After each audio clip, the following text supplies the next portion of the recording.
वो हमारा वही चश्मा उतारेंगे जो लगेगा कि हाँ इसको उतारने से बिल्कुल अंधा हो जाएगा, तो हमें कुछ जो मांगेंगे सो दे देगा, तो वही चश्मा पे हाथ मारते। और दूसरा मोबाइल, देखो हमारे भैया बेटी गए थे वृंदावन, पूछे इनसे इनका मोबाइल बच गया है।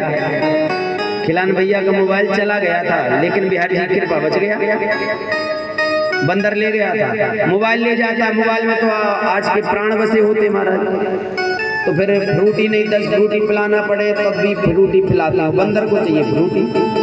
जब हम वृंदावन गए थे तब बंदर केला में दे देते थे फोन, अब केला नहीं खाते, अब चाहिए फ्रूटी, अब केला में काम नहीं चलता उनका।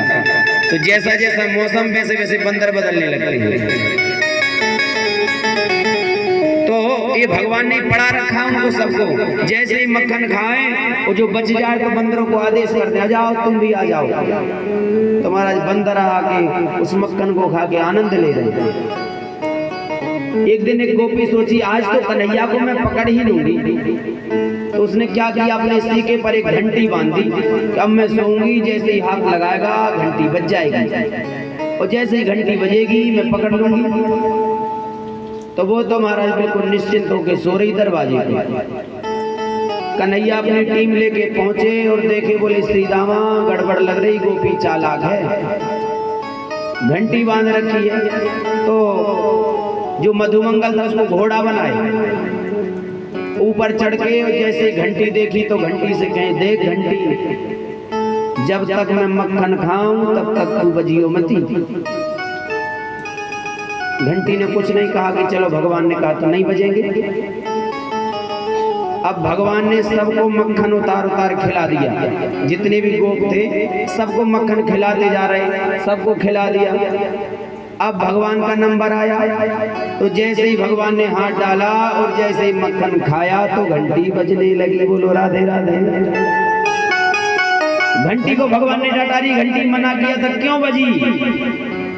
बोले गोविंद, संसार खाएगा तब तो नहीं बजूंगी, लेकिन जो संसार के स्वामी हैं वो खाएंगे तब तो मैं पक्का बजूंगी। बोलो राधे राधे। इसलिए जब हम भगवान को भोग लगाते हैं ना, तो जब किसी को मंत्र ना आए, जब भोग की थाली भगवान के सामने रखें, तो प्रत्येक घर में गरुड़ जी होना चाहिए। लेकिन आजकल तो गरुड़ जी की ऐसी दुर्दशा है कि कहीं भी पड़े रहते हैं। शंख और गरुड़ जी कभी भी आसन से नीचे नहीं रखना चाहिए। अगर इस शंख को जमीन पर रख दिया तो उसके घर में दरिद्रता प्रारंभ हो जाती है। शंख के लिए भी आसन बनी होती है। गरुड़ जी को हमें गणेश जी से पहले पूजा में गरुड़ जी की होती है। प्रथम पूज्य गणेश जी हैं, लेकिन गणेश जी से भी पहले गरुड़ जी की पूजा होती है। और हम लोग उनको जहां चाहे पटके महाराज घंटी समझते, केवल घंटी बस। तो जब माताएं कभी भोग लगाएं तो भगवान के सामने थाली रखें तो घंटी जरूर बजाना चाहिए। घंटी क्यों बजाते हैं? सब लोग बजाते, पता है किसी को क्यों बजाते हैं? पहले घंटी भी अलग अलग धातुओं की होती थी, अब तो महाराज वो घंटी नहीं बची। जब हम मंदिर पे जाते हैं तो घंटा के नीचे खड़े होकर बजाना चाहिए। घंटा जो घंटा लगा होता है ना, घंटे के नीचे खड़े होकर बजाना चाहिए। वो घंटा बजा के थोड़ी देर घंटे के नीचे खड़े होना चाहिए। 1 घंटा बजाने का नियम है। क्यों? क्योंकि पहले के जो घंटार होते थे ना, उनको बजाते थे तो उनकी जो ध्वनि है वो कई मिनटों तक आवाज करती थी कान में। सन वो आवाज सुनना चाहिए कान से। वो आवाज सुनोगे तो आपका जो मन है वो केंद्रित हो जाएगा। जब मन केंद्रित हो जाएगा तो प्रभु के चरणों में लग जाएगा। इसीलिए मंदिरों में जाके घंटी बजाते हैं।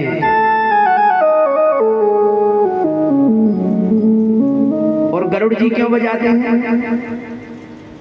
भगवान के वाहन है गरुड़ जी। वो भगवान ने सारे वेद पुराण गरुड़ जी को रटा रखे हैं। जैसे ही हम गरुड़ जी बजाते हैं तो जो टन की ध्वनि, वो टन की ध्वनि केवल हमको सुनाई देती है। वो टन की ध्वनि नहीं है, उसमें से मंत्रों की आवाज आती है। आप भोग लगाते हो, गरुड़ जी मंत्र बोलते हैं तो आपका भोग लग जाता है। इसलिए कभी भी भोग लगाएं तो बगैर घंटी बजाए कभी भोग नहीं लगाना चाहिए। तो सबके घर में घंटी जरूर होना चाहिए। तो महाराज जैसे ही भगवान ने वो मक्खन खाया, घंटी बज गई, गोपी ने तुरंत पकड़ लिया कन्हैया को, दारी के आज तो रंगे हाथ पकड़ लियो, आज मैया से तेरी शिकायत करूंगी। हाथ पकड़े जा रही है। कन्हैया बोले देख गोपी, मैं नेक्स्ट तो लाला कोमल सी मेरी कलाई, और तू इतने जोर से दबा रखी है कि मेरो हाथ ही न टूट जावे कहीं। तो ऐसा कर कि मेरो नेक हाथ बदल ले। तो पहले ब्रज की प्रथा होती थी कि गोपियां घूंघट डालती थी, घूंघट डाल के चलती थी, और जो ब्रज के जितने भी सखा थे वो सब कन्हैया के मित्र थे। इशारों में बात हो जाती थी महाराज कि जैसे ही गोपी हाथ बदलेगी वैसे ही तुम दूसरे आ जाना। तो उसी समय गोपी तो घूंघट डाली, और जैसे ही हाथ बदला तो उसी गोपी का पति सामने से चला आ रहा। कन्हैया ने कहा, तो उसने सोचा कहीं बढ़िया जगह ले जा रहा होगा, तो थमा दिया हाथ महाराज। वो चली जा रही खींचे, कन्हैया पहले पहुंच गए, मैया की गोद में बैठे जाते। अब यहाँ वो गोपी चिल्ला रही, अरे यशोदा देख, आज तेरे लाला को मैंने रंगे हाथ पकड़ लियो है। मैया बोली लाला तो मेरी गोद में खेल रहा। वो जो बाहर आके देखा, रही बाबरी है गई कहा, मैं देखियो घूंघटा उठा के, लाला है कि तेरो खसम है। जैसे ही देखा तो दंग रह गई, अरे तुम कहां से चले आया? अरे तू तो तब से खींचते ला रही, मैं कहते जा रहा हूँ हाथ छोड़ दे, हाथ छोड़